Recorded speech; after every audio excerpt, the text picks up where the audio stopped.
जो एक दूसरे में भेद करते हैं उसको हिंदुत्व नहीं कहा जाता।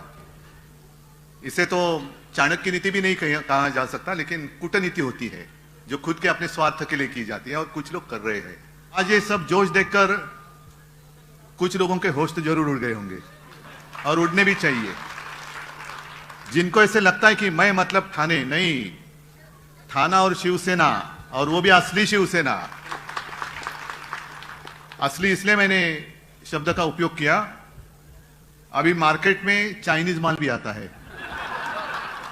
सिर्फ माल ही नहीं, अपने भगवान की मूर्तियां भी आती थी, अब भी आती है या नहीं पता नहीं, लेकिन उसी को हम भगवान समझकर पूजा करते हैं। ऐसे कुछ चाइनीज लोग बनावट, बोगस, गद्दार, वो अपने आप को समझते कि मैं शिवसेना से भी ऊपर हूं। नहीं, इतने ऊपर तू नहीं जा सकते, अगर उससे ऊपर जाना है तो जाएगा तो वापस नहीं आएगा। ठीक है, ये हमारी इम्तिहान है, परीक्षा है। चुनौती तो आती रहती है, लेकिन मैं चुनौती को कभी चुनौती नहीं मानता, चुनौती को मैं भी एक अपॉर्चुनिटी मानता हूं। आप सब बोलेंगे अरे ये तो क्या, इसका होश ठिकाने पे है क्या, इतनी चुनौती है तो भी ये आसानी से कह रहा हूं। बिल्कुल, परीक्षा तब भी होती है जब कठिन समय आता है।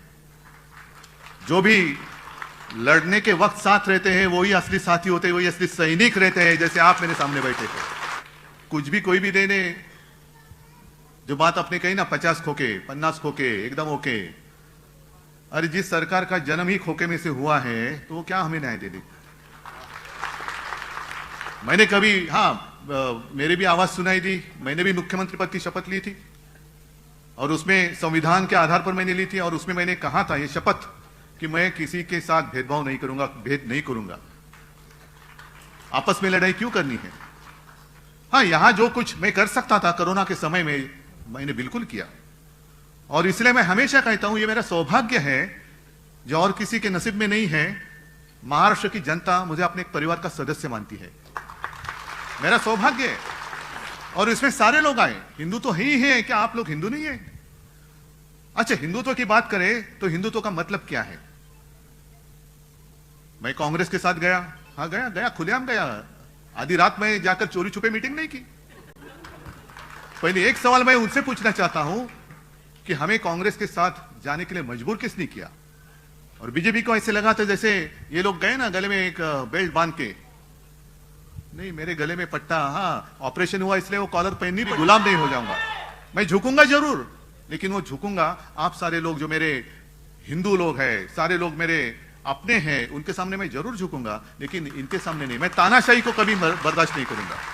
महाविकास आघाडीच्या सभा झाल्या होत्या ना आपल्या, सारे गोर गरीब लोग तिकडे आली होती, सब जाति के सब सारे लोग थे। इन लोगों ने क्या किया, जो बेवकूफ नकली हिंदू है उन्होंने क्या किया, दूसरे दिन जाकर उसमें गोमूत्र शिंपडलं। का अपवित्र झाले, माणसासारखी माणसं जमलेली त्यांना तुम्ही अपवित्र मानता, ये कौन सा हिंदुत्व है। जो हमारा हिंदुत्व है वो हृदय में राम और हाथ में काम, ऐसा हमारा हिंदुत्व है। लेकिन इंसान में जो भेद करते हैं, पवित्र अपवित्र, इनका हिंदुत्व झूठा है और इनके हिंदुत्व का जो झूठा नकाब है वो हमें खींचना है, वो हमें आपल्याला तो मुखोटा फाड़ून काढायचा है। क्या है हिंदू राष्ट्र। मणिपुर जो जल रहा है यही अपना हिंदू राष्ट्र है। आप सारे लोग बीच में एक जैसे मैं जब मुख्यमंत्री था तो हनुमान चालीसा, अरे जिस हनुमान ने एक सीता के लिए पूरे लंका का दहन किया, सीता हरण हुआ इसलिए रामायण हुआ, द्रौपदी का वस्त्र हरण हो गया इसलिए महाभारत हो गया। दुख की बात तो यही है कि जब द्रौपदी का वस्त्र हरण हो रहा था तो धृतराष्ट्र बैठे थे वहां राजा, लेकिन उनकी तो दृष्टि नहीं थी, दृष्टिहीन थी। आज की सरकार वहां जो बैठी है वो क्या धृतराष्ट्र है। अपने ही देश में मणिपुर में 2 महिलाओं के साथ जो किया गया वो तो सिर्फ वीडियो सामने आए इसलिए पता चला। वहां के मुख्यमंत्री कहते हैं ये ऐसी चीजें तो, ऐसी घटना तो बहुत हुई है, शर्म आनी चाहिए, शर्म आनी चाहिए। राष्ट्रपति महिला है, वो भी आदिवासी है, क्या कर रही है। मैं महामहिम राष्ट्रपति जी से पूछना चाहता हूं, राष्ट्रपति महोदया आप जिस देश के राष्ट्रपति हो उस देश में महिलाओं की इज्जत हर चौराहे पर लूटी जा रही है, आपको कुछ संवेदना नहीं है। वहां की राज्यपाल महिला है, कुछ कर नहीं रही। अरे हमारे यहां जो राज्यपाल थे कैसे मस्ती करते थे, भेजो उनको वहां पे। मंदिर खोलो, ये खोलो, वो खोलो, क्या इतना आसान था क्या वो कोरोना का संकट? लेकिन ऐसे राज्यपाल वहां क्यों नहीं भेजते? और मैंने तो कहा था कि जैसे जिस वक्त हमने इंडिया पूरे, मैं विरोधी विपक्ष की एकजुट नहीं मानता, जितने सारे देश प्रेमी हैं उन सारे लोगों की जो एकजुट हुई है उसका नाम हमने दिया इंडिया।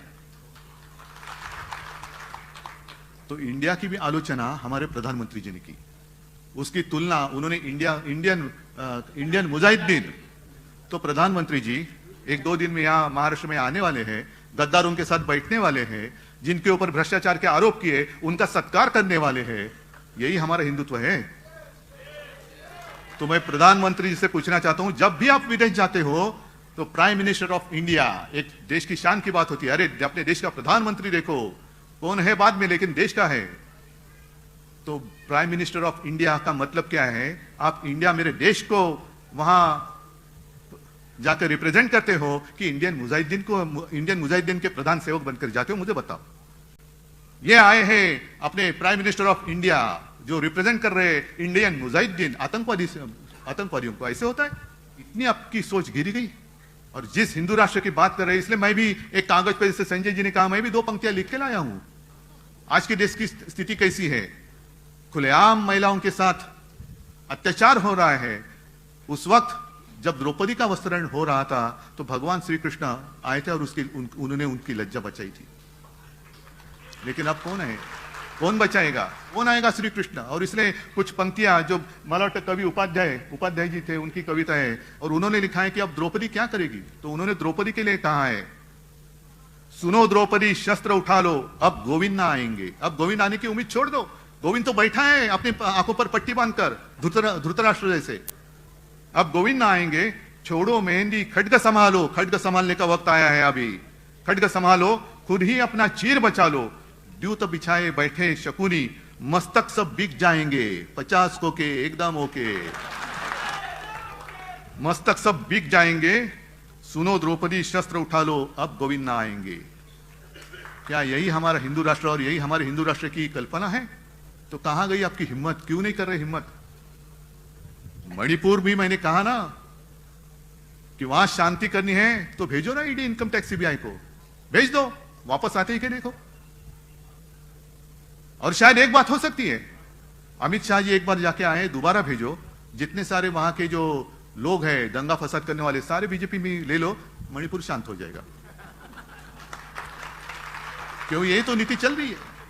जो मैंने बात की कि 2-3 दिन में 1 तारीख को शायद प्रधानमंत्री जी आ रहे हैं, मंच पे कौन होगा? आप फोटो देखो, एक अनोखी तस्वीर होगी। अगल बगल में कौन है? मैं भ्रष्टाचार को खत्म करूंगा। करो ना, करो। लेकिन जिनके ऊपर आपने आरोप लगाए 70,000 करोड़ के भ्रष्टाचार के, उन्हीं को लेकर आपने महाराष्ट्र की सरकार जो शिवसेना तोड़कर आपने बनाई थी, मजबूत थी, तो भी और मजबूत करने के लिए उनको तोड़ा। क्यों? और कोई मिला नहीं आपको? जब आप में आत्मविश्वास नहीं है, आपको पता चला है कि 2024 के बाद आपकी सत्ता टिकने वाली नहीं है, मेरे जनता की जितने सारे देश प्रेमी लोग हैं वो इकट्ठा आकर, एक साथ आकर आपको सत्ता से दूर करेंगे। क्या हमारा गुनाह क्या है? इंडिया का आपने संबंध आतंकवादियों से जोड़ा, तो क्या मैं आतंकवादी हूं? इतने सारे मेरे भाषण सुनने के लिए आए सारे आतंकवादी हैं? जो आपके साथ थे, ममता दीदी थी, नीतीश कुमार थे, सारे लोग क्या आतंकवादी है? आपने ऐसा कौन सा ठेका लिया है कि सिर्फ आप ही देश प्रेमी हैं और हम देशद्रोही? नहीं, देश मतलब आपने, ये देश मतलब मेरे सर्वसामान्य जो लोग हैं ना, वो है देश। अब जो एक चर्चा इनका क्या होता है, जब चुनाव आते हैं तो आपस में लड़ाई लगा देते हैं, हिंदू मुसलमानों की लड़ाई, आपस में जाति पाति की दीवारें खड़ी करती है। आप लड़ते रहो, हम राज करते रहेंगे और विकास के सपने दिखाएंगे। विकास, हम विकास कर रहे। क्या किया है विकास? विकास तो अंग्रेज भी कर रहे थे, तो क्यों हमने सबने उनको क्यों भगाया? हमें विकास चाहिए लेकिन गुलामी नहीं चाहिए, हमें आजादी चाहिए।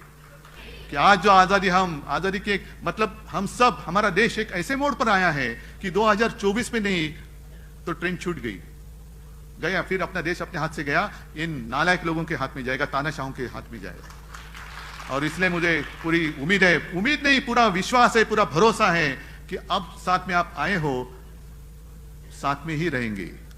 भले कितनी करनी है कोशिश करने दो, लेकिन हमारी जो एकता है उसको हम टूटने फूटने नहीं देंगे और मेरे भारत माता को हम आजाद ही रखेंगे। यही हम शपथ लेते हैं। जय हिंद, जय महाराष्ट्र।